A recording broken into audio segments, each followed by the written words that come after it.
Bonjour Jean Varela. Bonjour. Alors, dans quel état d'esprit êtes-vous à une semaine du lancement du Printemps des comédiens ? Un état d'esprit très joyeux, car nous allons pouvoir enfin tenir un festival après l'annulation de 2020.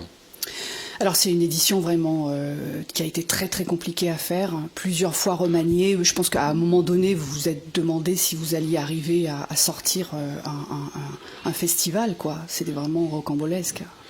Oui, c'est une édition qui est née dans la difficulté, mais nous avions un postulat de base qui était de tenir un rendez-vous en 2021, quoi qu'il arrive, afin que le domaine d'eau soit ce que j'ai appelé le jardin des retrouvailles. Il nous semblait impossible, à tout point de vue, que rien n'existe en 2021 après l'annulation de 2020. Alors, il était chargé d'espoir et puis parce que voilà, il venait après une édition annulée et malheureusement aussi de déception et de choix sans doute assez cruels puisqu'il est présenté de manière allégée, enfin réduite, quoi. Hein. Oui. Même si c'est le lot de tout festival, car nous travaillons toujours dans la frustration de ne pas pouvoir montrer tout ce qu'on désirerait montrer. Une programmation, ça se fabrique dans l'enlèvement de pots successives, parce qu'à un moment donné, des réalités techniques, économiques, de disponibilité d'artistes font que on réduit nos ambitions et on essaie de faire en sorte que notre ambition première soit toujours la plus préservée possible. Mais c'est le lot de tous les hivers et la vérité du mois de juin à l'issue d'un festival n'est pas la vérité de septembre, qui n'est pas la vérité de janvier. Donc ce sont des pots qui distractent, que nous enlevons ou que nous rajoutons au fur et à mesure de l'évolution des projets avec les artistes, de nos réflexions et des moyens qu'on peut consacrer à l'édition suivante. Alors justement, comment arriver à maintenir une idée, un axe, quand tout doit être en permanence bougé, raboté, enfin, etc. Comment arriver à tenir une idée, une intention ?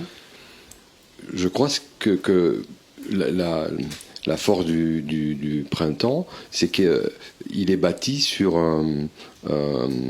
une fondation très solide, qui est que cette maison est un lieu de création pour le théâtre d'art. Et que tout ce que nous imaginons, tout ce que nous impulsons, part de cette source-là. L'exigence du théâtre d'art à faire partager au plus grand nombre. Et la fidélité avec les artistes, la fidélité avec des spectateurs, la fidélité avec une équipe. Et à partir du moment où cette source est solide, où elle est affirmée d'année en année, nous arrivons avec l'agilité d'une compagnie, car nous travaillons comme une compagnie ici et pas comme une lourde structure, nous arrivons, me semble-t-il, à trouver des solutions, alors plus ou moins heureuses, plus ou moins justes, mais à maintenir ce cap qui est notre postulat de base. Alors, il y a eu concrètement un report au 9 juin, pardon, au 10 juin, c'est ça ? Au 10 juin. Évidemment, c'est lié au fait qu'à partir de cette date, on peut avoir des jauges un peu plus importantes et rentrer chez soi un peu plus tard, puisque le couvre-feu sera de 23h. Ça a été un critère important. Le festival devait débuter le 28 mai. Il est reporté au 10 juin. Le début est reporté au 10 juin. Les conditions que vous venez d'exprimer ne sont pas les seules raisons de ce report.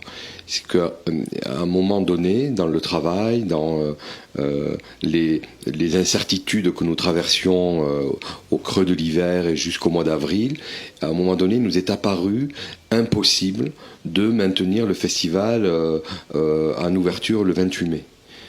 parce que le travail de médiation avec les spectateurs n'avait pas pu être mis en œuvre, que certains projets artistiques avaient été à l'arrêt, que d'autres festivals partenaires avaient décidé de reporter leur programmation en septembre, et que donc toute l'économie, tout l'écosystème qui fondait notre travail était fragilisé, et qu'il était du coup d'une part très très risqué, très très périlleux pour l'avenir de la structure de maintenir cette date au 28 mai, et que d'autre part, et ça vous avez raison de souligner la question des jauges, le coût du fauteuil par spectateur devenait trop élevé, quasiment insoutenable. À 35%. À 35%, d'un point de vue économique et d'un point de vue politique.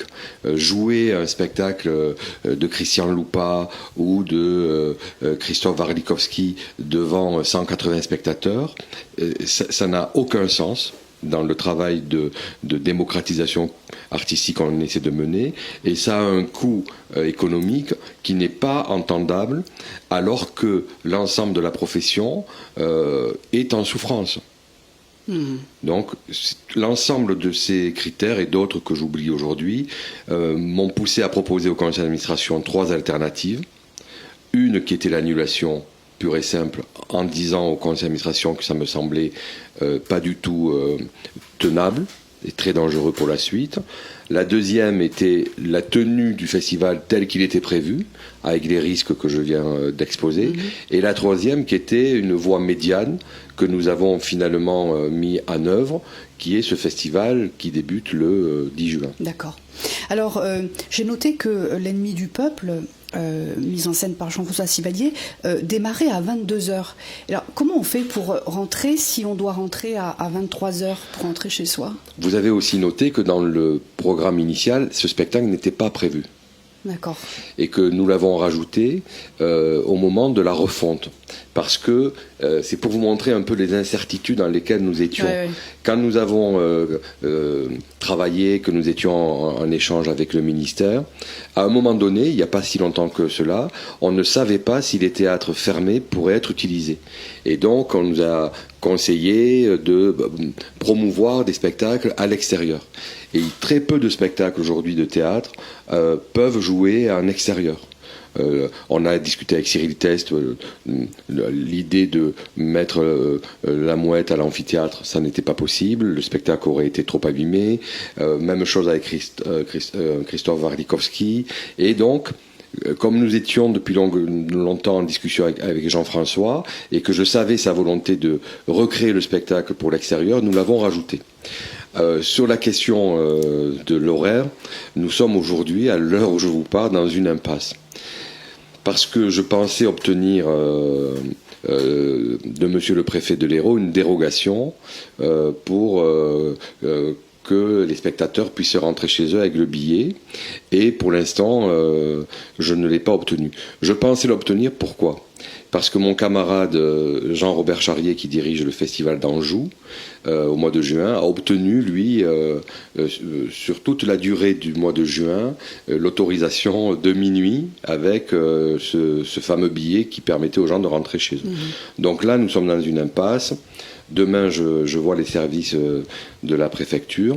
Et si nous n'avons pas de solution, ce que je pourrais comprendre, je comprends que la situation est difficile à arbitrer pour monsieur le préfet, à ce moment-là, nous déciderons avec Jean-François de jouer beaucoup plus tôt, c'est-à-dire que le spectacle jouera pratiquement sur sa durée, 2h40, avec la lumière naturelle.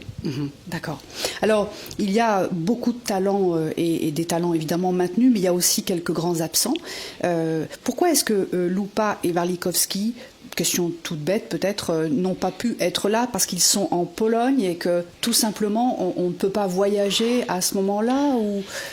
Alors, pour le spectacle de Krzysztof Warlikowski, l'Odyssée, il était prévu sur le week-end d'ouverture. du 28 mai, et il a été impossible de le déplacer pour des raisons de disponibilité, car l'équipe de Władykowski doit jouer à Varsovie au mois de juin. Et donc nous avons essayé, les uns et les autres, nous avons essayé de trouver des solutions de calendrier, et nous n'y sommes pas parvenus.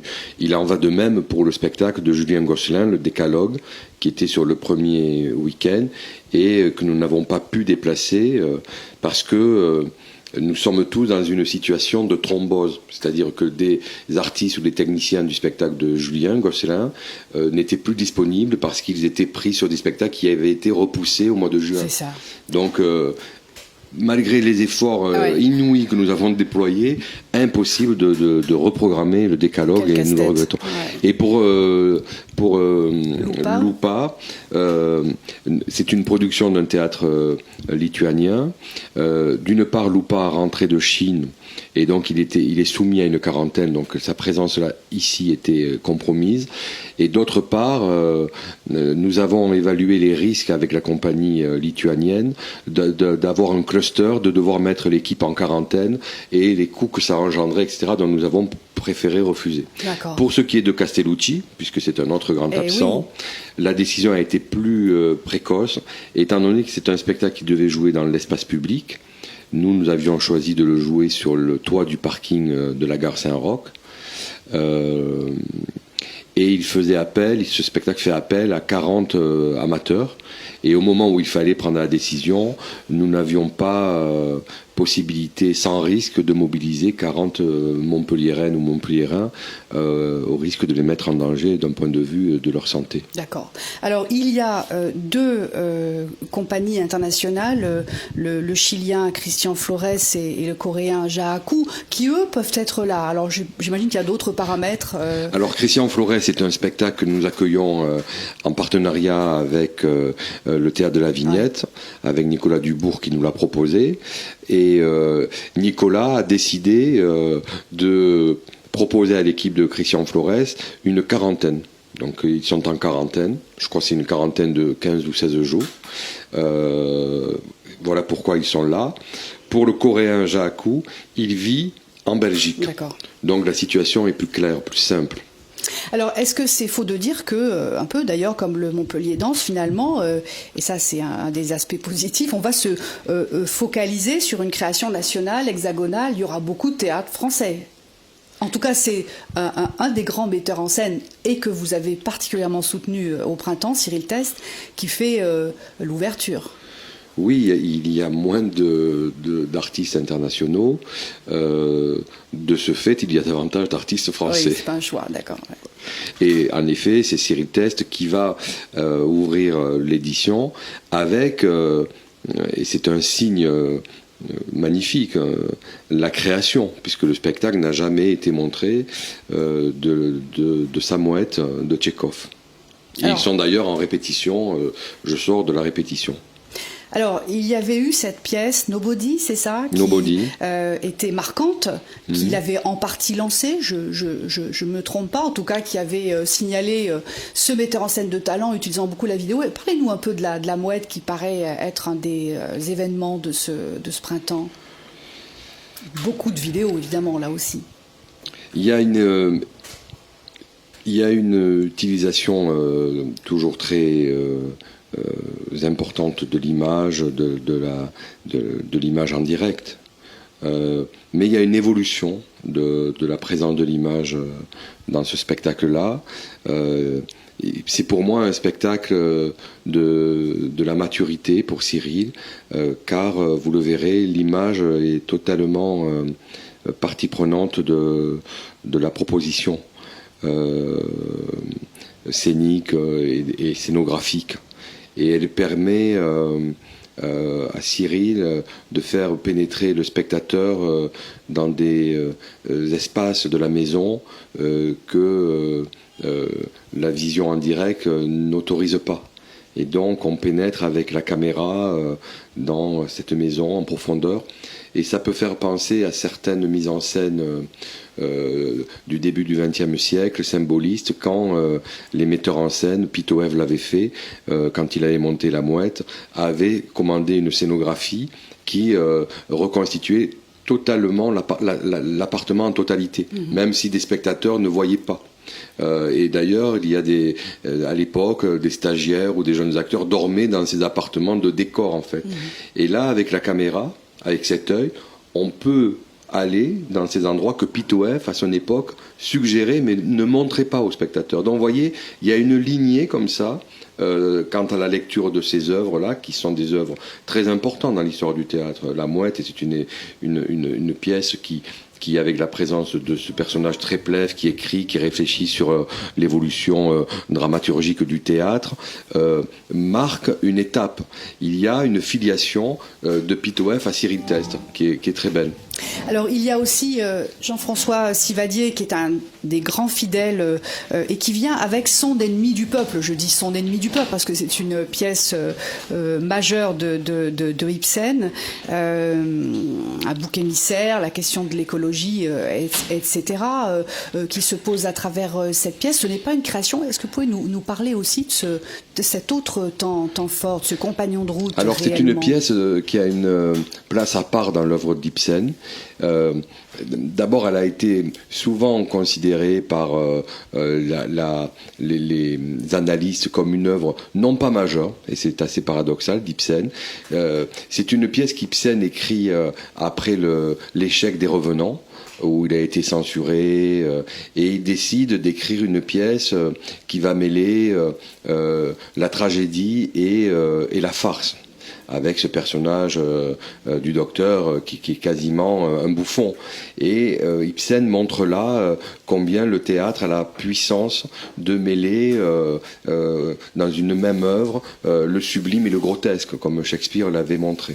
Et il me semble que le théâtre généreux, populaire, de troupe, que porte depuis des années Jean-François Sivadier, trouve sa mesure dans cette pièce, cette fable, avec Nicolas Bouchot qui va interpréter le docteur.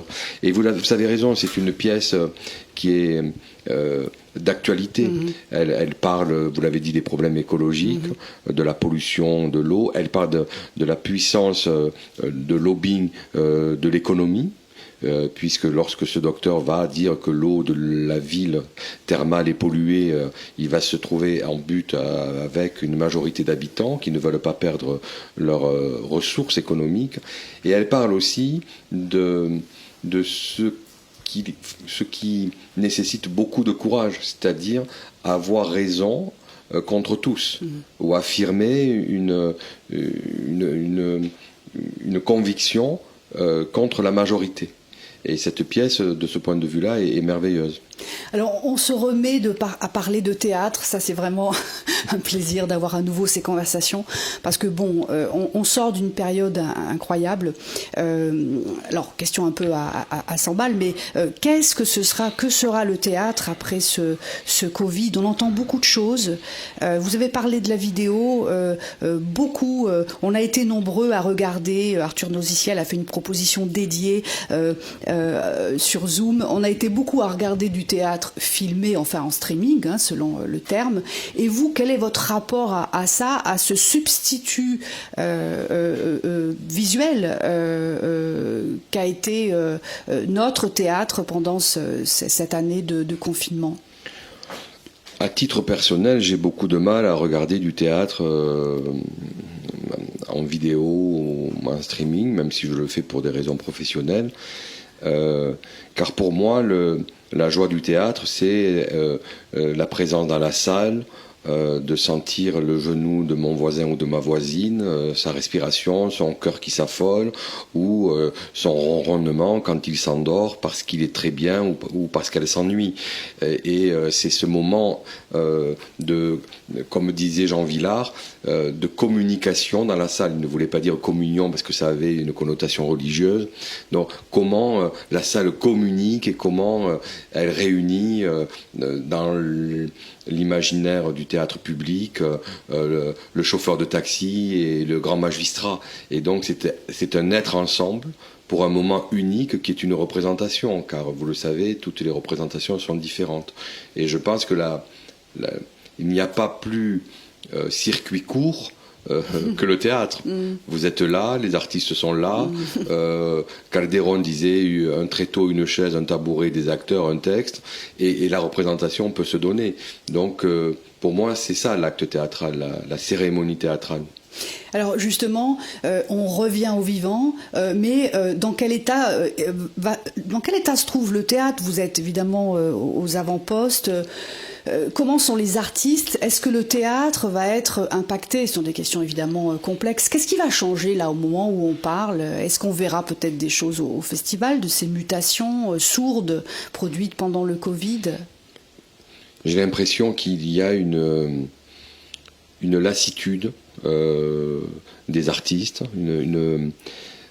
que ces temps sans représentation a été éreintant, épuisant, qu'il y a une fatigue morale, et que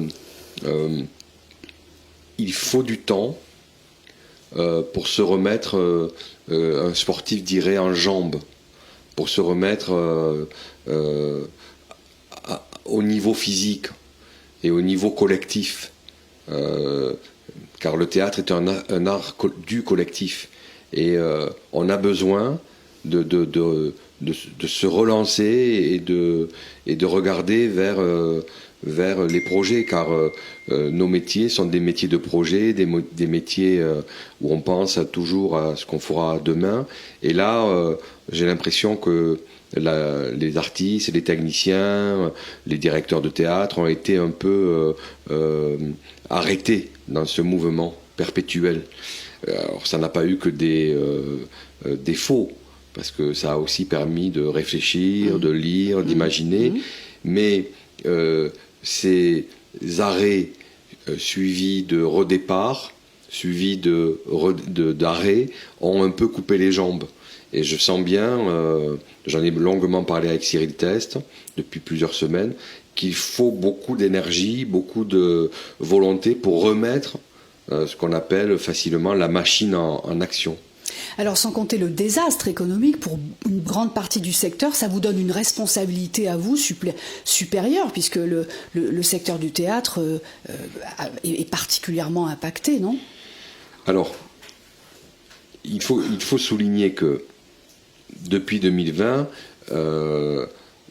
nous avons été très très soutenus par l'État et les collectivités. Que toutes les mesures spécifiques ou transversales mises en place par l'État, le soutien des collectivités permettent à nos maisons, d'une part, de passer l'obstacle, et d'autre part, nous, en 2020, nous avons pu accompagner au mieux de nos forces les artistes qui étaient programmés en 2020, qui ont été annulés, les techniciens qui devaient travailler avec nous et nos prestataires. Et je dois dire aussi que nos partenaires privés ont marqué, alors qu'ils étaient eux aussi dans une difficulté économique, ont marqué leur solidarité et leur compréhension de l'importance de nos maisons dans la vie de la cité. Il y a beaucoup de souffrances, il y a beaucoup d'incertitudes, notamment chez les jeunes artistes, car ils n'arrivent pas, ou plus difficilement, parce que c'est toujours difficile, à rentrer dans le métier, à commencer à travailler. Et là, nous avons une grande responsabilité que nous avons évaluée, et c'est pour ce faire que nous avons mis en place Campus, qui marque encore un peu plus notre volonté d'accompagner l'écosystème théâtral du territoire, en accompagnant les professionnels dans le cadre de leur formation permanente. Donc des cours de théâtre. Des ateliers, des masterclass, une académie de théâtre. Et nous lançons ça, et pour nous, ce n'est pas anecdotique, c'est une réflexion que nous menons depuis des années au printemps, avec le partenariat très très serré que nous avons avec l'École nationale supérieure d'art dramatique. Chaque année, nous accompagnons les productions, depuis Ariel Garcia Valdez. Nous accompagnons des équipes qui sont installées sur la région et qui sont souvent issues de cette école. Nous les accompagnons en production, nous accompagnons en diffusion. Je me souviens, il y a 2 ans, d'une soirée où dans l'amphithéâtre, il y avait Machine Théâtre avec le Dostoïevski et en même temps, dans le théâtre Jean-Claude Carrière, Katia Ferreira qui présentait First Trip. Donc il y a cette volonté de soutenir cet écosystème pour faire de Montpellier et de son territoire un lieu repéré de l'émergence, de la création et de la diffusion. Et dans ce travail-là, il y a 2 ans, nous avons initié Warm Up, qui est ce tour de chauffe où on permet à des équipes de bénéficier de la visibilité du festival, de la présence de programmateurs pour montrer des chantiers qui, certains, deviendront des spectacles. Ça a été le cas pour First Trip de Katia Ferreira, qui a d'abord été un chantier que des professionnels ont vu et qu'ils ont décidé d'accompagner. Donc mettre le pied à l'étrier de la formation initiale, l'école nationale supérieure, et au-delà, puisque le printemps des collégiens, qui est un travail que nous menons avec le CNRS, le département, dans plusieurs collèges de Montpellier, où des gamins travaillent avec des artistes professionnels sur théâtre et citoyenneté, sont invités au festival à présenter leurs travaux, à découvrir les métiers du spectacle. Et je pense que dans ces jeunes gens, jeunes filles et jeunes garçons, il y a nos successeurs. Qui découvrent ici que le théâtre, l'art, le sensible peuvent être des lieux d'émancipation, d'épanouissement personnel et professionnel. Car je crois que l'argent public qui est consacré à nos maisons n'a de sens que si, sur le temps long, puisque nous travaillons sur l'humain, il permet à la cité de voir ses enfants se développer et créer eux-mêmes ensuite de la richesse. Alors, du côté du Syndéac, dans les réflexions qui ont été menées, j'ai cru comprendre qu'on imaginait que le théâtre à venir serait peut-être reterritorialisé, c'est-à-dire qu'on voyagerait moins, et que du coup, l'ancrage territorial, c'est un sujet qui va être peut-être plus que jamais d'actualité. Est-ce que c'est quelque chose qui vous parle Mais actuellement ? Que l'on voyage ou que l'on ne voyage pas, l'ancrage territorial est fondateur. Lorsque j'étais à l'école et que j'ai eu l'école d'art dramatique, que j'ai eu la chance d'avoir comme professeur Gabriel Monet, dont on fête cette année le centenaire de la naissance et qui a été un des chantres de la décentralisation, il nous disait vous pouvez faire du théâtre d'art partout où vous vous trouvez, dans votre village, dans votre ville, à la condition que vous ayez une exigence artistique très grande et que vous soyez implanté dans votre ville, dans votre quartier, comme l'est le boulanger ou le boucher. Et que de cette implantation, par cette implantation, vous arriviez à créer la curiosité. Et Peter Brook ne dit pas autre chose. Lorsqu'ils ont ouvert avec Jean-Claude Carrière le Théâtre des Bouffes du Nord à Paris, qu'ont-ils dit ? Ils ont dit on a commencé à parler aux gens de la rue, puis du quartier, puis de l'arrondissement, puis de la ville, puis du pays, puis du monde. Connais ton village, tu connaîtras le monde, a écrit Tchekhov. Eh bien, le théâtre est un art de l'enracinement, mais ouvert aux 4 vents.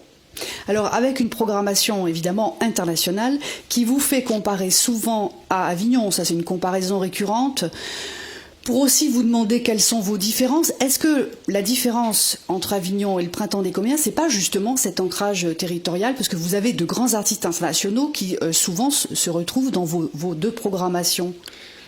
Il n'y a pas de différence fondamentale entre Avignon et nous, sauf que Avignon est un très grand festival et comparaison n'est pas raison. Quand je dis qu'il n'y a pas de différence, c'est que nous sommes issus de la même source. Quelle est-elle ? Elle est la source de la volonté politique. Nous sommes des maisons qui n'existent que parce qu'il y a une volonté politique. Il ne faut pas l'oublier. Nous sommes à la fois solides et fragiles. Le jour où cette volonté politique d'investir dans le théâtre d'art, dans la création ou dans la danse pour notre camarade Jean-Paul Montanari ou pour d'autres maisons disparaît, nos maisons s'effondrent. Avignon, c'est le signal de la reconstruction du pays en 1947. de la reconstruction après cet effroyable épisode de la Deuxième Guerre mondiale par le sensible. C'est un peu ce qu'avaient fait les conventionnels en 1795, lorsqu'ils décident à la fois de créer les départements et de développer les conservatoires de musique et d'art dramatique sur l'ensemble du pays. Ils ne décident pas, les conventionnels, de créer l'école publique d'abord. Ils décident de créer des maisons, des écoles d'art dramatique, de musique. Parce que peut-être ont-ils pensé qu'après l'épisode de la terreur, après l'épisode de la guerre civile, le sensible, l'art, la beauté pouvaient constituer les ferments d'une communauté nationale qui allait se réconcilier. 1947, Avignon, c'est la reconstruction. 1987, la création du Printemps des comédiens, c'est le résultat des lois Mitterrand de fer qui consacrent la décentralisation, qui donnent aux territoires la possibilité de prendre en main leur destinée dans des domaines qui étaient alors gérés de façon verticale jacobine.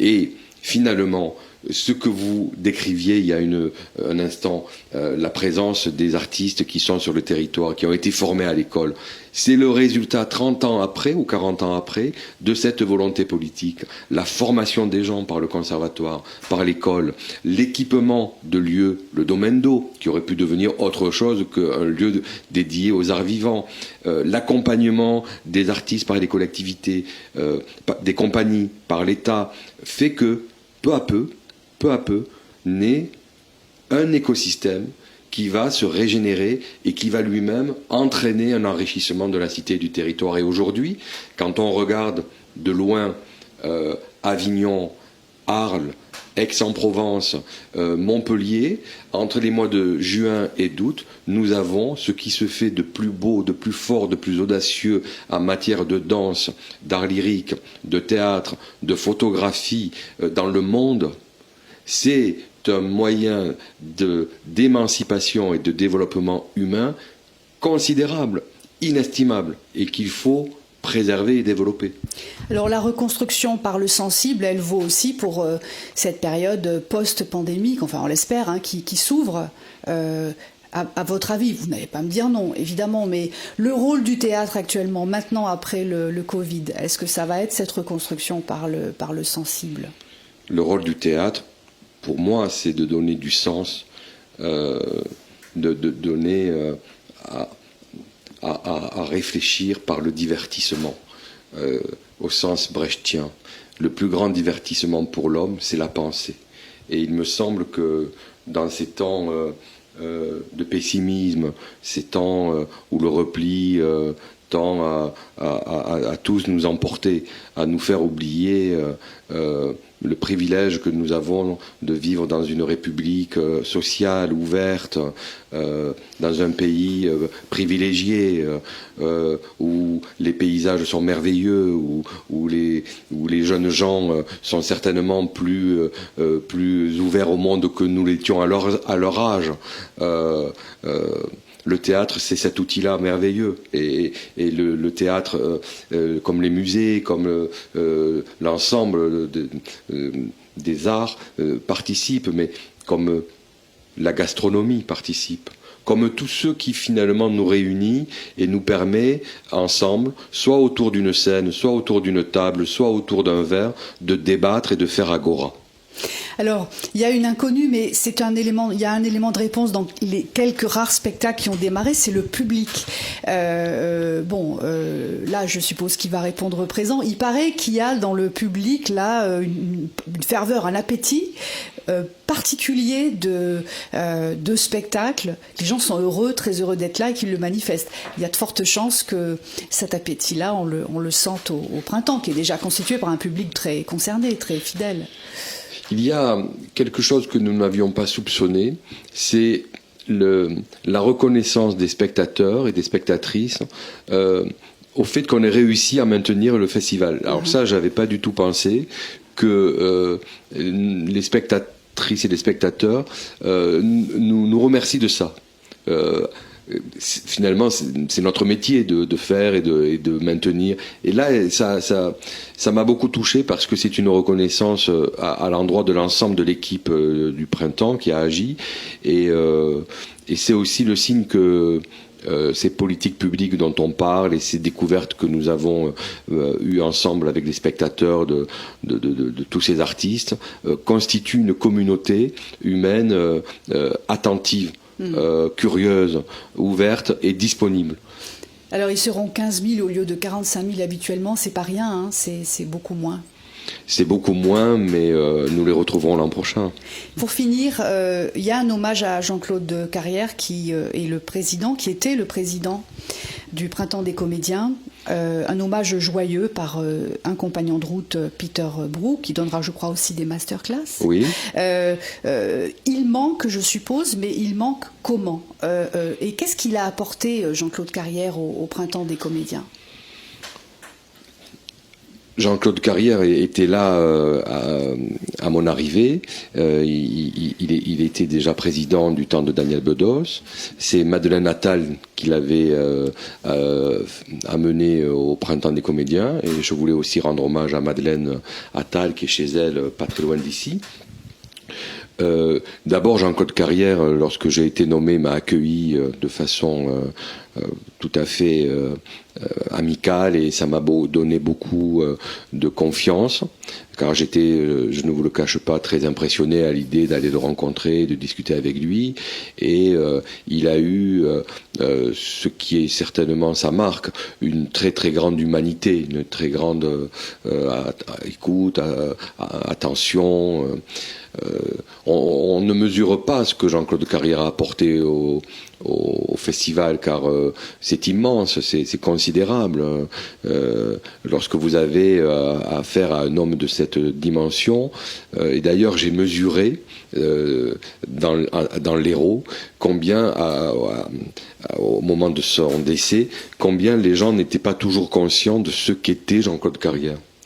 Et je me souviens le jour de ses obsèques à Colombia, où nous étions très peu nombreux, à l'issue de la représentation, des obsèques, des gens sont, c'est un lapsus, parce que ces obsèques étaient un moment merveilleux. Ah oui. De simplicité, de beauté, dans cette petite, c'était une cérémonie civile, mais dans l'église de Colombières-sur-Orme. Louis Garrel était là, je crois. Pardon ? Louis Garrel était là, Carole Bouquet, Atik Raimi, oui.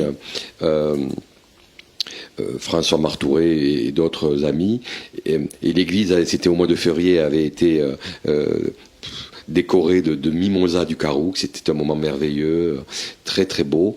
Et à l'issue, des gens du village attendaient, et je l'ai parlé avec eux.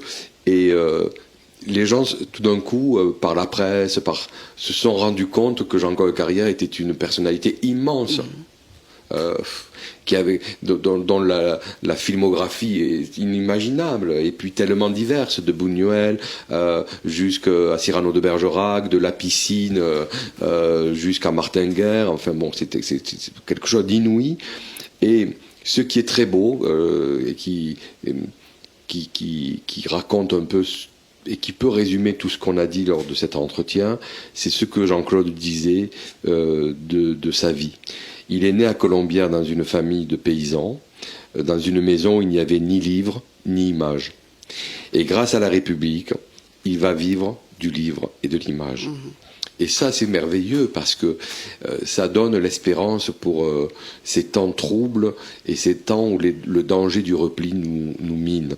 Soyez confiants dans ce que notre pays et notre corps social peut nous amener. Très bien, on va terminer sur ces jolis mots. Merci Jean Varela, et bon festival. Merci.